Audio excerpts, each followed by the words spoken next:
The NHL NHL Draft in Dallas is a wrap, Donnie, and it wasn't that big of a...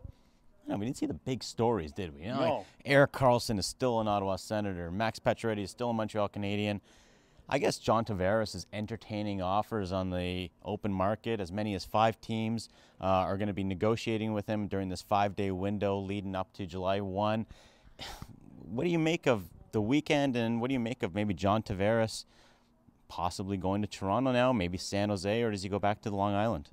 Well, I was a little disappointed with the way the things turned out. I was expecting the big trade on the draft floor, you know. You wore your shirt, I expecting wore my this. shirt for a special occasion, and no, it wasn't. I mean, there was one trade that was made during the draft involving players between the Calgary Flames and the Carolina Hurricanes. A couple of big defensemen. Dougie Hamilton goes to Carolina, and Noah Hanifin goes to Calgary. There's a couple of little parts involved in it. Would you consider that a blockbuster trade? Well, yeah, given the magnitude of a player like Dougie Hamilton, I think, right? And Noah Hanifin, he was a 5th overall pick a couple of years ago. 2 5th overall picks in Hanifin and Elias Lindholm.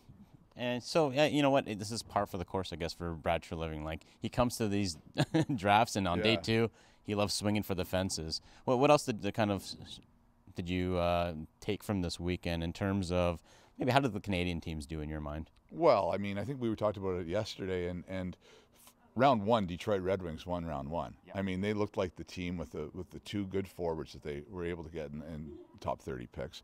The Canadian teams, I think they answered some needs. I think that Montreal, as Pat Hickey has alluded to, drafted 7 centers. Right. The Senators got some. I think they got some grit. They got some players that they think will go to the dirty areas to score goals, and I think they have been more of a perimeter team before this. So they answered some needs too. They got a goalie. I think that pretty much everybody came here with the shopping list and they addressed it. And I wonder, as we head into free agency, and we keep mentioning Erik Karlsson, and I don't know what your thoughts are. I talked with Bruce Garrick about this, and it really is up in limbo now. And I wonder, the longer this stretches on, if it's just going to get messier or if they need to trade this guy right away. What are your thoughts on that? Well, I think that Erik Karlsson's days in Ottawa are over. I mean, I just think that I don't have the faith that the Senators are going to come up with a fair market value offer for him. You know, Karlsson has been playing at a good price for a number of years now. He wants to get what he deserves as perhaps the best defenseman in the NHL. And I also think that he could use a fresh start. I mean, the whole sort of circus-like atmosphere that's been around Ottawa in the last 3 weeks, 4 weeks, whatever it's been specifically, I think he'd like to get away from it. I don't see them answering the bell there. So it's not going to be a short and simple summer for the guys in Ottawa. And for me, I'm really looking at John Tavares. As we go into free agency, like I said, as many as 5 teams. It looks like it's Toronto, San Jose, Dallas, Tampa Bay, and Las Vegas. Of course, Las Vegas.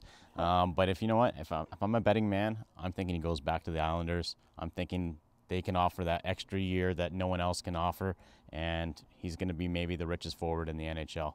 So that's my bet. We'll see if I'm right. Yeah. You say Karlsson's gone. And for Post Media News, this is Don Brennan. I'm Michael Trikos. Thank you.